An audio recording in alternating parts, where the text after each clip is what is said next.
新青安上路1周年，许多人都在问：居住正义实现了吗？为什么许多年轻人还是买不起房，房价反而被推高？5月新青安房贷占5大银行新增房贷的比重40.6%，是近8年来最高。新青安方案，我个人把它形容是像新青年安非他命啊，就是说在房价高档的时候，你去做激励的措施，本来房市要降温的房市，变成又有一个甩尾的现象。李同荣认为，新青安引来30%以上假性需求介入，推升房价，人头户稽查不易，恐怕对市场机制造成扭曲恶果。今天要来面对的这本书《无住之岛》，就要来探讨台湾的居住不正义问题。这本书的作者廖廷辉是社会住宅推动联盟的研究员。这本书从历史角度出发，探讨过去30年来台湾的居住运动史，分析台湾高房价的根源，厘清居住正义无法实现的原因，最后再提出台湾未来的改革蓝图。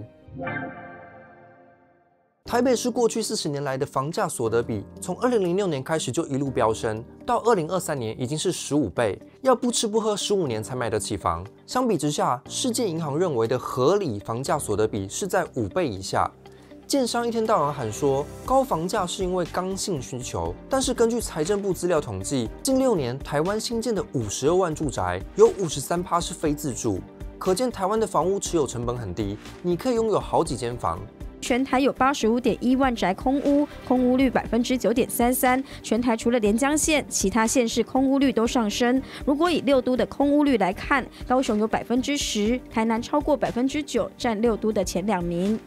有这么多新建的房子都不是用来住的，而是拿来炒房的，这就让高房价是因为刚性需求的说法不攻自破。高房价不是因为刚性需求，而是源自投资需求。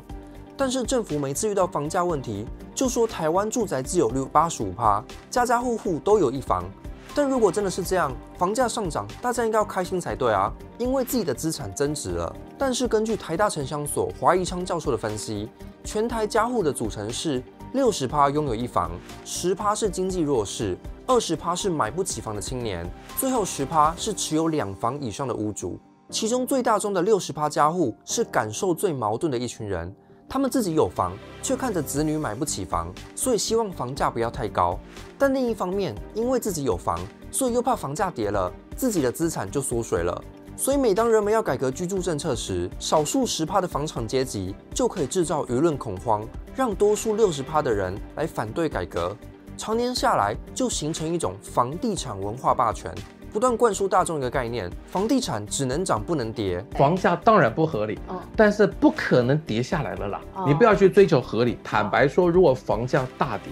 整个台湾经济会垮的。出现各种话术说买房是最好的投资工具。文化霸权的意思是你意识不到有权力在背后操控，还以为是理所当然，因为早已渗透到大众的思维里，大家就把这些当成常识。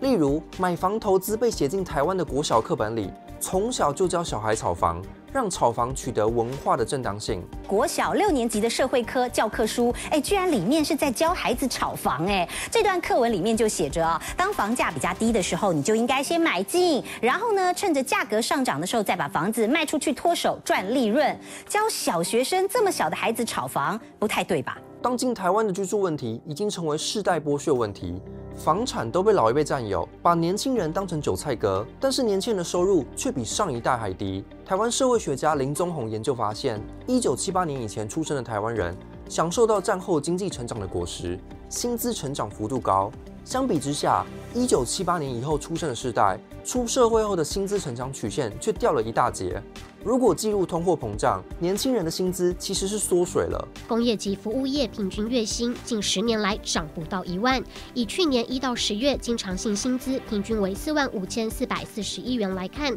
较上年同期提升2.49%，总薪资也高了1.53%。但在通货膨胀的抵消下，实质总薪资反倒降了0.87%，是7年来首见负成长。年轻世代的薪资减少，但房价却被老一辈的炒更高。为了买房，年轻人就必须负担大笔房贷，薪水都拿去还房贷，就没有钱消费。没有人购买商品，就会造成百业萧条，让台湾经济更恶化，造成许多年轻人不敢生小孩。所以房价问题其实不只涉及到居住，还会造成世代对立、经济萧条、少子化的国安危机。那台湾到底是怎么走到今天这种局面的？接下来我们就来回顾台湾过去半个世纪的住宅运动史，理解高房价的历史根源。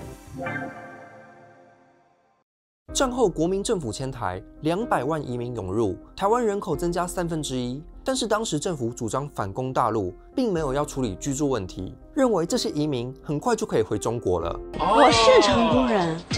直到1953年，客地台风入侵，许多人无家可归，政府才动用美元资金新建8500户住宅。这一场台风意外促成了台湾住宅政策的起点。当时驻台的美国顾问坚持制定住宅政策，台湾政府才在1957年制定新建国民住宅贷款条例，新建了12.5万户住宅。到了1970年代，台湾经济起飞，大量人口涌入都市，民间的住宅市场发展了起来。1957到1968年，住宅数增加27.5万户，但是台湾人口却增长了396万人，供给赶不上需求，造成房价飙涨。1966年，台北市新公寓每坪3700元，2年后就上涨到了7500元。再加上1970年代2次石油危机，物价上涨，政府为了安定民心，提出12大建设，其中一项就是新建国宅，目标是10年建60万户。在1980年以前，台湾房价上涨的确是因为刚性需求，因为有大量人口挤入都市，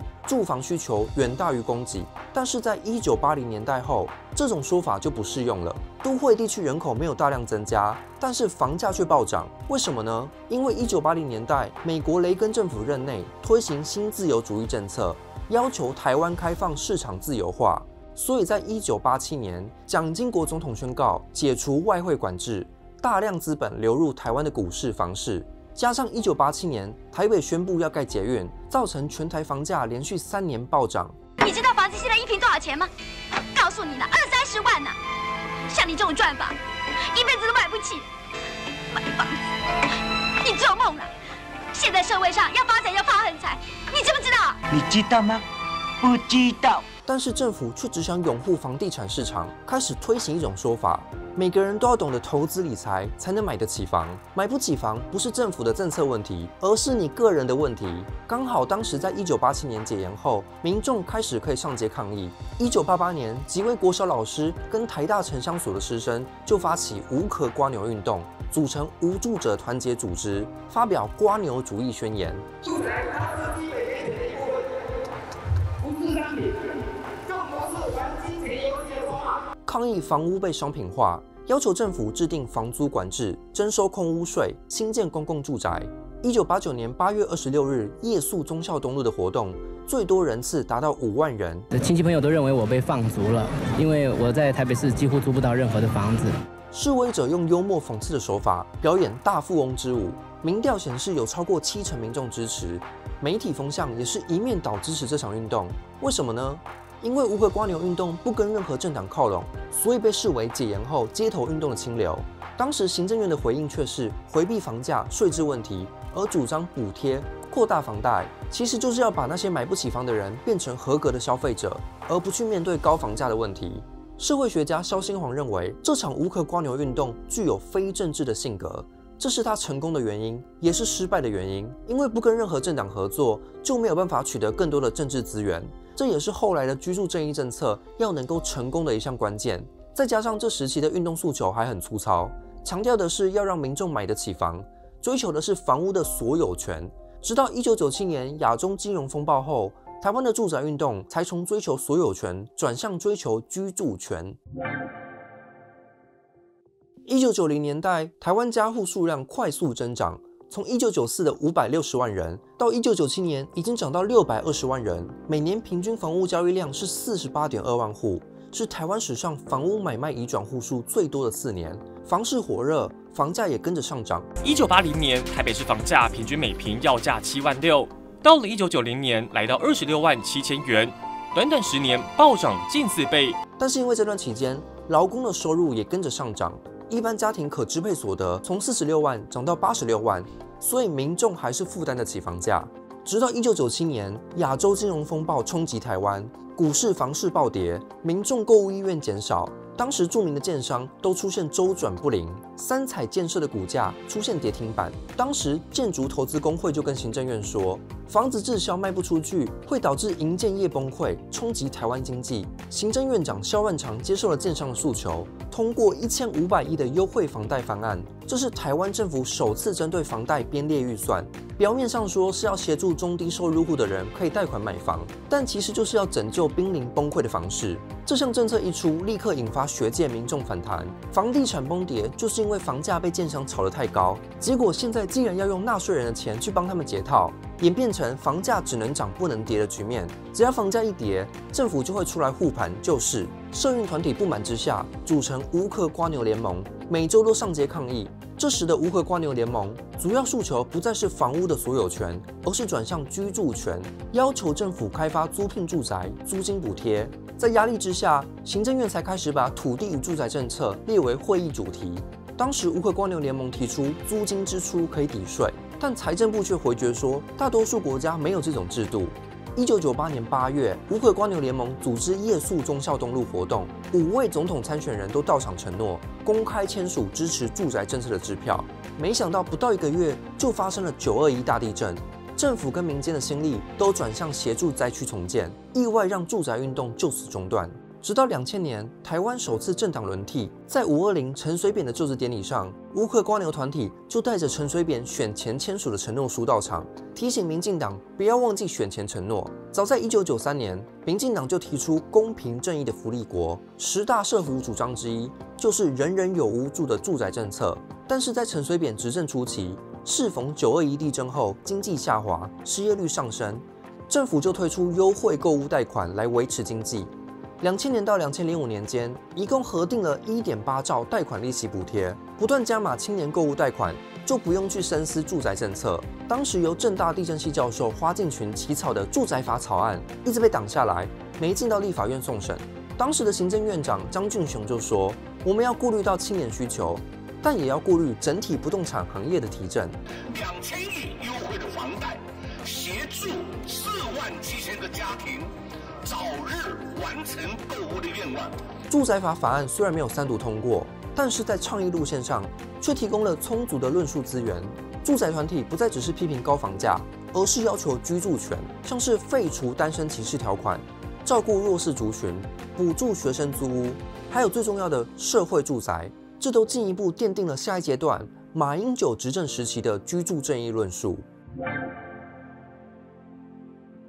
1998年，彭淮南上任央行总裁，执行低利率政策，以扶植出口导向的产业。台湾5大银行的房贷利率从1998年8.3%一路下降到2010年的1.79%，大量资金流向房地产，大幅推升了房价。可以说，台湾政府为了优惠出口商的低利率政策，反而造成了房价的飙涨。台北的房价所得比从2002年的6倍飙升到了2010年的12倍，整整上升了2倍。2009年，网络票选公认的10大民怨之首就是高房价。这时刚好是马英九执政时期，一上任就要处理房价飙升问题。这段期间，有一位推动住宅政策改革的关键人物彭阳凯，从2006年起担任奥尔斯理事，把倡议重点转向住宅政策、社会住宅。因为打高房价牵涉到太大的利益结构，难以撼动，社会住宅相对容易获得支持。所以在2010年3月，他们就在台北市仁爱路2段发表无壳蝸牛自救宣言，指出住房是一种基本人权，国家必须保障实现这种权利，要求政府推动住宅法，提高社会住宅存量。这时候，住宅团体不再是单打独斗，而是跟社福团体结盟，组成社会住宅推动联盟，简称住盟。因为当时台湾大众对社会住宅认识不足，住盟请到了荷兰的社会住宅专家尤龙博士来台多次交流，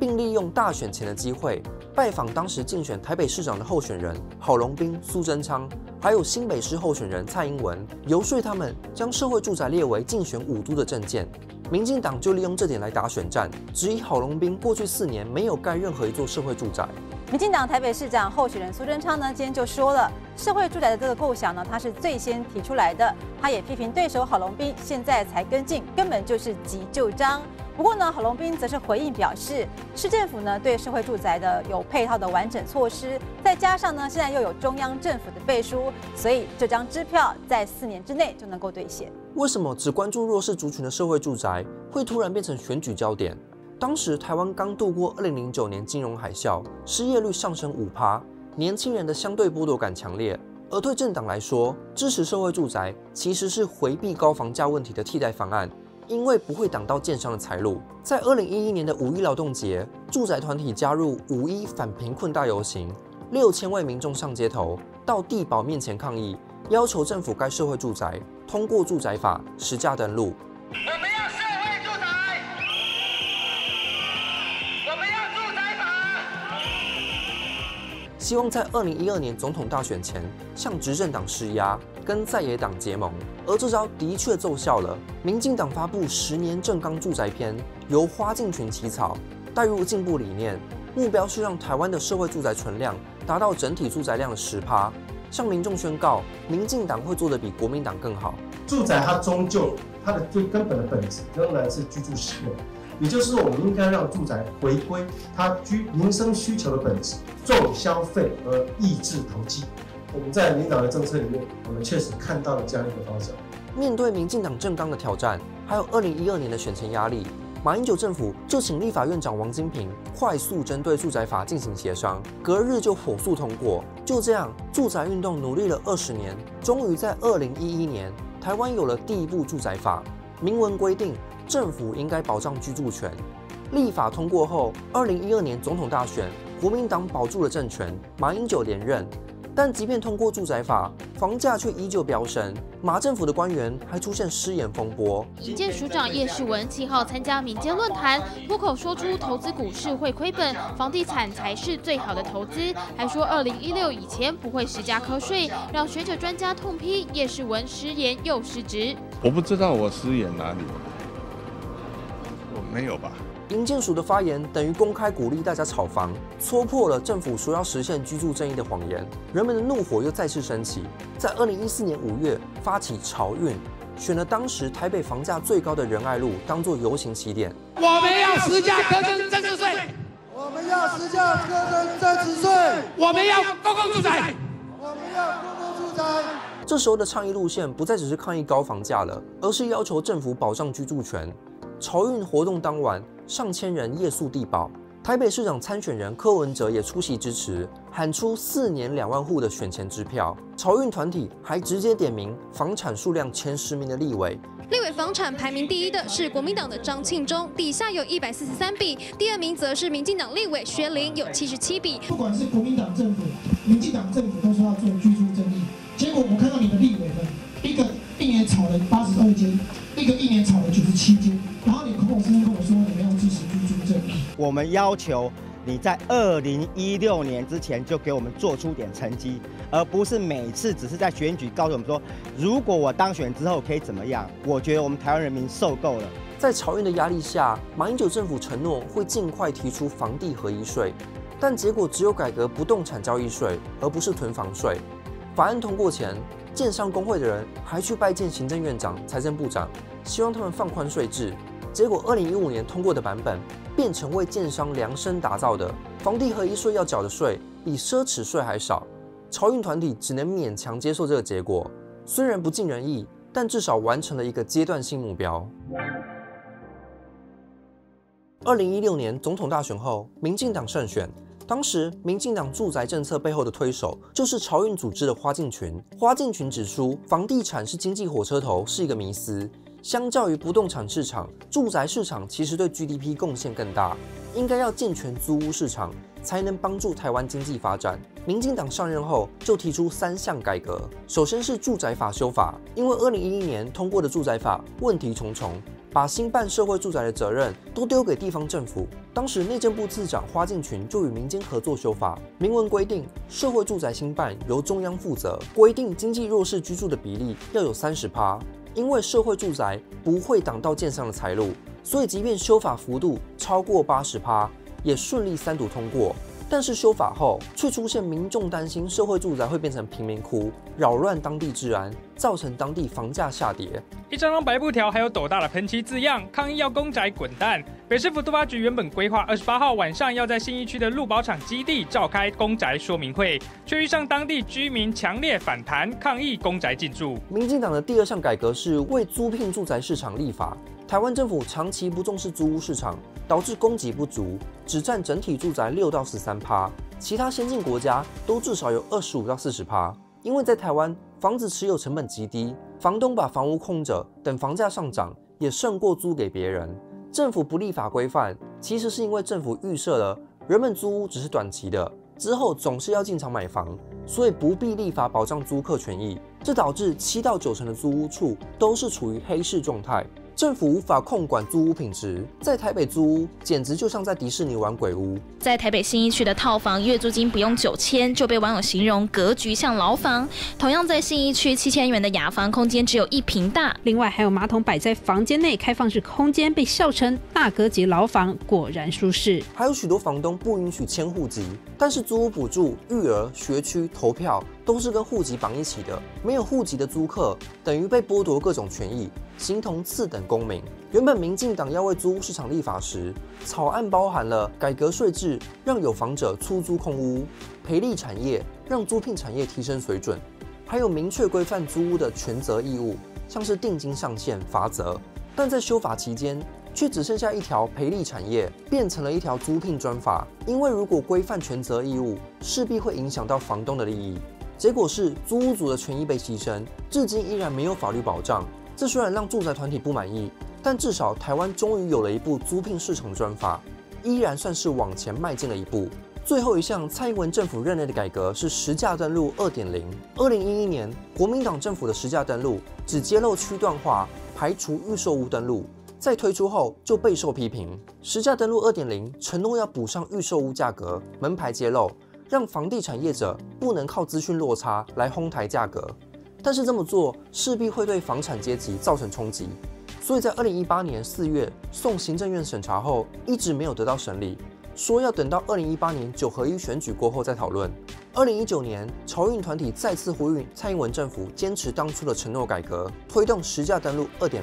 英国、美国、香港拢是精确到名牌，现在台湾要精确到名牌就惊死人。政府生怕得罪房地产的既得利益者，结果实价登录 2.0 就被搁置2年。民进党执政下的行政院提的法案，却被民进党团立委封杀。后来再由民进党立委提出一套平均地权条例，作为不得罪建商的解套方案。直到2020年，因为新冠疫情封城结束后，房价开始又迅速飙涨，民进党政府在压力下才开始重拾改革，将实价登录 2.0 送审，